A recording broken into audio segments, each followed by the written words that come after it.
حدیث نمبر 1945 باب لا رضاع بعد فصال، دودھ چھٹنے کے بعد پھر رضاعت نہیں ہے۔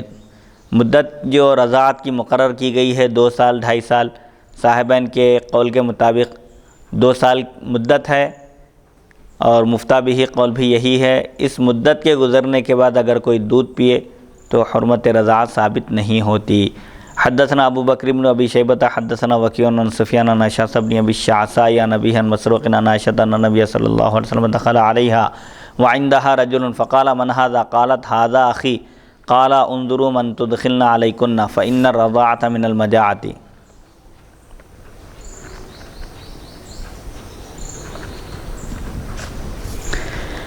حضرت عائشہ صدیقہ رضی اللہ عنہا سے مروی ہے کہ نبی کریم صلی اللہ علیہ وسلم آپ کے پاس تشریف لائے اس حال میں کہ آپ کے پاس ایک شخص تھا، تو آپ صلی اللہ علیہ وسلم نے پوچھا یہ کون ہے؟ تو انہوں نے کہا کہ یہ میرے بھائی ہیں۔ تو حضور صلی اللہ علیہ وسلم نے فرمایا دیکھو تم جن لوگوں کو اپنے پاس آنے دیتی ہو ان کو غور کرو، دیکھ لو، کیونکہ رضاعت یہ بھوک کی وجہ سے ہے، یعنی رضاعت کی حرمت اسی وقت ثابت ہوتی ہے جبکہ دودھ آدمی کی غذا بن سکتی ہے۔ دودھ غذا صرف 2 سال کی مدت میں بنتی ہے، دودھ بنتا ہے، یعنی بچپن میں جو دودھ پلایا جاتا ہے 2 برس کی مدت کے اندر جو دودھ پلایا جاتا ہے وہی بچے کی غذا بننے کی صلاحیت رکھتا ہے۔ اس مدت میں اگر کوئی دودھ پی لے تو وہی رضاعی بھائی یا رضاعی بہن کہلاتی ہے۔ رضاعت کی مدت گزرنے کے بعد دودھ پینے سے حرمت ثابت نہیں ہوتی، وہ اجنبی کی طرح رہتا ہے، لہٰذا ان سے بھی گوشہ پردہ کرنا چاہیے۔ رضاعت کی مدت میں اگر دودھ پی لیں تو رضاعی بھائی بہن کہلائیں گے، اور اگر رضاعت کی مدت گزرنے کے بعد دودھ پئیں تو ان سے کوئی رشتہ نہیں ہوگا، ان کی حیثیت اجنبی لوگوں کی ہوگی۔ حدیث نمبر 1946 حدثنا حرملة بن یحییٰ حدثنا عبداللہ بن وہب اخبرنی ابن لہیعۃ عن ابی الاسود عن عروۃ عن عبداللہ بن الزبیر ان رسول اللہ صلی اللہ علیہ وسلم قال لا رضاع الا ما فتق الامعاء۔ عبداللہ بن زبیر رضی اللہ عنہ سے منقول ہے کہ رسول اللہ صلی اللہ علیہ وسلم نے ارشاد فرمایا رضاعت نہیں ہے مگر وہی جو آنتوں کو چیر دے، یعنی صغر سنی میں 2 برس کے اندر ہو۔ جو دودھ پلایا جاتا ہے بچے کو وہ اگر 2 سال کے اندر ہو، رضاعت کی مدت میں ہو تو وہی معتبر ہے، اسی سے حرمت رضاعت ثابت ہوگی۔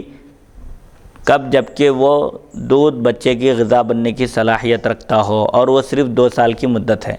اس کے بعد اگر کوئی دودھ پی لے تو اس کا اعتبار نہیں ہے، اس سے رضاعت کی حرمت ثابت نہیں ہوگی۔ حدیث نمبر 1947 حدثنا محمد بن رمح مصری حدثنا عبداللہ بن لہیعۃ عن یزید بن ابی حبیب وعقیل عن ابن شہاب اخبرنی ابو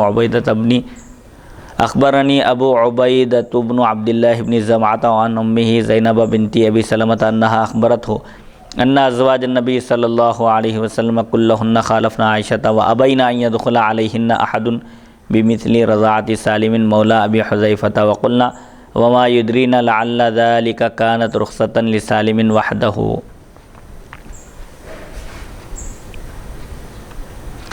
زینب بنت ابی سلمہ رضی اللہ عنہا سے منقول ہے، انہوں نے کہا کہ حضور صلی اللہ علیہ وسلم کی سب ازواج نے حضرت عائشہ صدیقہ رضی اللہ عنہا کا اس مسئلے میں خلاف کیا اور انہوں نے انکار کیا کہ سالم کسی رضاعت کوئی کر کے ان کے پاس آئے جائے، اور انہوں نے کہا ہمیں معلوم نہیں، شاید یہ صرف سالم کے لیے ہی رخصت ہو۔ رخصت یعنی اجازت۔ حضرت عائشہ صدیقہ رضی اللہ عنہا کے علاوہ تمام ازواج مطہرات نے کہا کہ حضور صلی اللہ علیہ وسلم نے سالم رضی اللہ عنہ کو جو اجازت دی تھی ابو حذیفہ رضی اللہ عنہ کی زوجہ کے پاس آنے جانے کی، کہ ابو حذیفہ رضی اللہ عنہ کی زوجہ کو آپ نے حکم دیا کہ وہ اگرچہ کہ بڑے ہیں مجھے معلوم ہے لیکن تم ان کو دودھ پلا دو، تو اس سے وہ جھجک ختم ہو جائے گی اور ابو حذیفہ رضی اللہ عنہ کے چہرے پر جو ناگواری کے آثار دکھائی دے رہے ہیں وہ نہیں دکھائی دیں گے۔ تو ازواج مطہرات فرماتی ہیں ممکن ہے کہ یہ حکم صرف سالم رضی اللہ عنہ کے ساتھ خاص ہو کہ بڑی عمر میں دودھ پینے کے باوجود حرمت اور تقدس ثابت ہو رہا ہے، دیگر کے لیے حضور صلی اللہ علیہ وسلم نے یہ حکم نہیں بیان کیا، صرف سالم رضی اللہ عنہ کو آپ نے اجازت دی، تو اس کا مطلب یہ ہے کہ ممکن ہے کہ یہ حضور صلی اللہ علیہ وسلم کی خصوصیت ہو کہ آپ نے اپنے اختیار سے ان کو اس بات کی اجازت دی تھی۔ اگر کوئی اس طرح کسی کا دودھ پی کر رضاعت کی مدت گزرنے کے باوجود دودھ پی کر اگر آنے جانے کی اجازت چاہے تو ہم اس کو اجازت نہیں دے سکتے۔ یہ تمام ازواج مطہرات کا اتفاقی فیصلہ تھا، اور انہوں نے کہا کہ حضور صلی اللہ علیہ وسلم نے جو سالم رضی اللہ عنہ کو اجازت دی، سہلہ زوجہ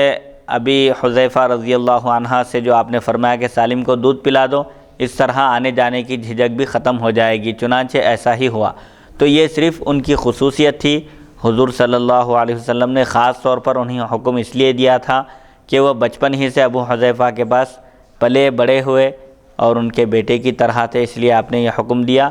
البتہ دیگر کو، کسی اور شخص کو ایسی اجازت ہم نہیں دے سکتے، یہ ازواج مطہرات فرماتی ہیں۔